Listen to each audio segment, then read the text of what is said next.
all these people have a certain perspective on what the sound should be of a bass.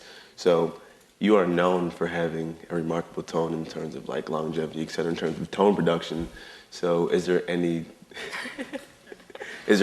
exercise in which you did before you even got into jazz to make sure that you would maintain in terms of intonation, et cetera, anything along those lines, to produce a tone that is as long and remarkable as yours is? I would like to say yes, but you know, I kind of like the idea of not really knowing. You know, I like the magic of the mystery. You know, I think it's like when you define what jazz is, you make it sound so uncomplicated, so the person will understand the answer. That the magic, I think, is in the complexity of the music. You know, and I've been playing bass since I was 18. Yeah, that's 52 years. And I think I decided a long time ago that it's possible to take this instrument and make a sound that I could be held responsible for each time I play this note. And to that end, I made an experiment with different sound posts and different strings and different pressure between the right and left hand, and many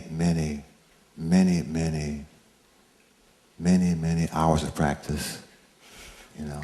And I think the key, would be with not being satisfied for a sound that's almost good. You know, if it's not good, then it's not good. It's not almost, you know. It's a lot of work. And again, I'm pleased that the initial sound of the studio was enough there that they got the most of it when it got to your house. All of the reasons that you listed and all the answers that you listed, it says that you try and weave in certain licks in your music to make a listener's ears perk up. And would you try, and when you play, would you like to make a personal connection with the listener, or is it you're more of a personal connection to the music? Because if you are looking forward to them listening and their ears perking up, then I'm not too sure.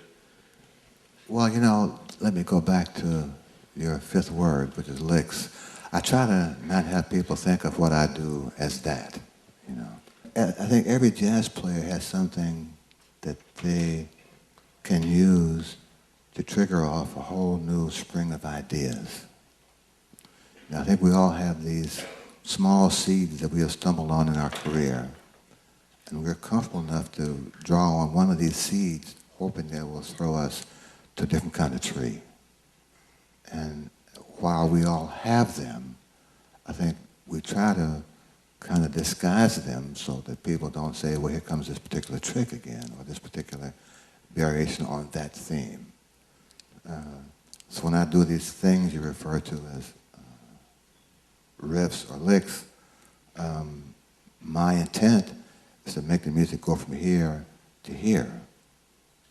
And if the audience or listener is able to catch that shift, that's okay. If they don't catch it, I don't care, as long as they get here, and I'm responsible for that.